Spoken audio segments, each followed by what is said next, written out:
ወድቃችሁ እንዳትቀሩ አትጨነቁ ከሚለው መጽሐፍ ላይ እንዳገኘነው ዱንያ መሰናክሏ ብዙ ነው። አንዱን ስናልፍ ሌላው ይተካል፣ አንዱን ስንሻገር ሌላ ይከተላል፣ አንዱን ስንዘል አንደኛው ይመጣል። ዱንያ ሁሉም መሰናክሎቿ አይጥሉም፣ ሁሉም መሰናክሎቿም አይታለፉም። ብዙዎቿን እናልፍ ይሆናል። አንድ ነገር ግን አንድ ቀን ግን ካንዱ ላይ የምንወድቅበት ሁኔታ ይኖራል። ከውድቀት ሁሉ የሚከፋው በኃጢአት መውደቅ ነው። ካወዳደቅ ሁሉ አስፈሪው ደግሞ ወድቆ መቅረት ነው። እናም ወድቀህ እንዳትቀር ወዳጄ፣ ወድቀሽ እንዳትቀር እህቴ።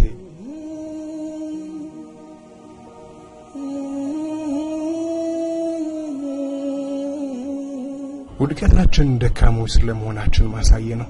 ሽንፈታችን ስጋ ለመሆናችን ማስረጃ ነው።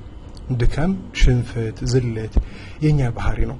ስተት፣ ድልጠት፣ መንሸራተት አምደኛ ነው። ችልታ፣ ዝንጋቴ፣ መርሳት ሰውኛ ነው። አላህ ካረዳን በስተቀር ትንሿን መሰናክል ለማለፍ እንኳን አቅም የለንም። ትንሿ ከፍታም የመዝለል ጉልበት የለንም። እግራችንን ማንሳት፣ እጃችንን መዘርጋት አንችልም። ዳገት መውጣት፣ ቁልቁለት መውረድ አይሆንልንም። አሁን ሰውነንና እንወድቃለን። መገረም ያለብን በመውደቃችን ሳይሆን ከወደቅንበት ለመነሳት ባለመፍጨርጨራችን ነው። የወደቅን ቀን ከኛ የሚጠበቀው ለመነሳት መጣር ነው። ጭቃ ላይ የወደቀ ሰው ለመነሳት እንደሚታገለው መታገል ነው። አምዳችን ማራገፍ ነው። ጭቃችንን መታጠብ ነው። አመት እስከ አመት ብንወድቅ እንኳ የዘውትር ስራችን ይኸው መሆን አለበት። ማንበብን መማር የሚፈልግ ሰው በደንብ ማንበብ እስኪችል ድረስ ይታገላል። በንባብ ጎዳና ውስጥ እስኪያልፍ ብዙ ይጥራል። ህይወት እንደ ንባብ ናት። በደንብ እስክታነባት ድረስ አትልቀቃት። አልችልም፣ ዋጋ የለኝም ብለህ ተስፋ አትቁረጥ። በየቀኑ ብትወድቅም ከትምህርት ቤት አትቀር። ቀጥ ብለህ እስክትቆም ድረስ ወድቀህ ተነሳ።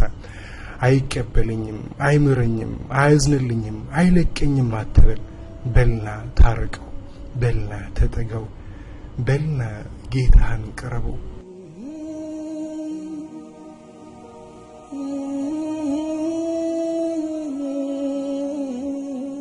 እርግጠኛ ነኝ ሁላችሁም በሁኔታችሁ ደስተኛ አይደላችሁም።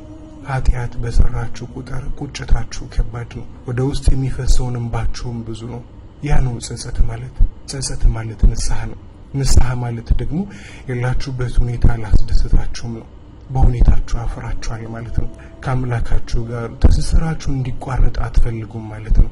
እናም ይህ ከሆነ ስሜታችሁ ኑ ወደ ጌታችሁ፣ ኑ ወደ አምላካችሁ፣ ኑ ወደ አዛኛችሁ። ያለ አንዳች ፍረት ተመለሱ፣ ያለ ምንም አንገራገር ኑ። ኃጢአቶች ሸክሞቻችን ናቸው። ወንጀሎች ዕዳዎቻችን ናቸው። ጥፋቶች በደሎቻችን ናቸው። ተሰቶች ቁስሎቻችን ናቸው። ተሸክመናቸው ወደ አላህ የመጣን እንደሆነ እርሱ ያራግፍልናል፣ ዕዳችንን ይሰርዝልናል፣ በደላችንን ይምረናል፣ ቁስላችንን ያብስልናል፣ በሽታችንን ያክመናል።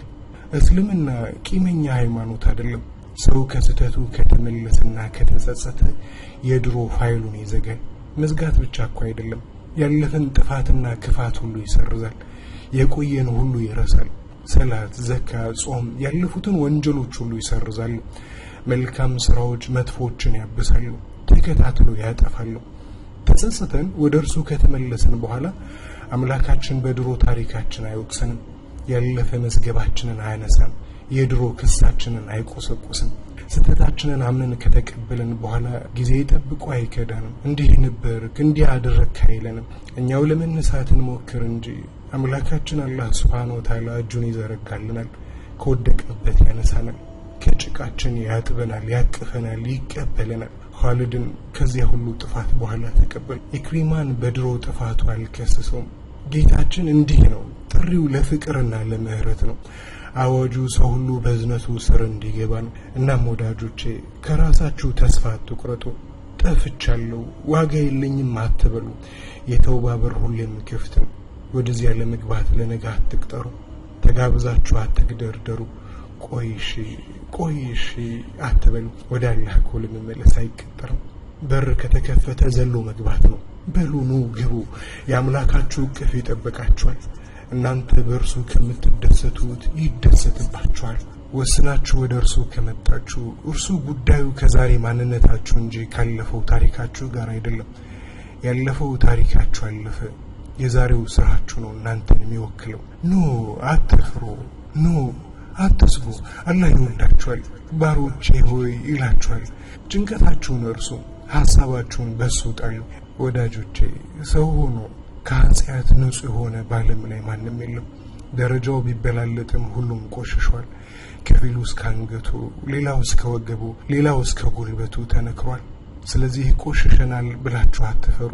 ወድቆ የመቅረትና በዚያው የመረሳት ሐሳብ አትያዙ። ፈጽሞ ወድቃችሁ አትቅሩ። እየተጠራችሁ ነውና በሉ ከዝሙት መንደር ውጡ፣ ከውሸትና ከሌብነት ጎጆ ውጡ፣ ባላህ ከማጋራት ጨለማ ውጡ፣ ከጠንቋይ ቤት ውጡ፣ ከሱስ ቤት ውጡ። እየጠበቃችሁ ነውና ኑና ታጠቡ። ሂዱ ወደ ቤቱ፣ ሂዱ ወደ ጉያው። እሱ ይቅር ባይ አዛኝ ነውና። አላህዬ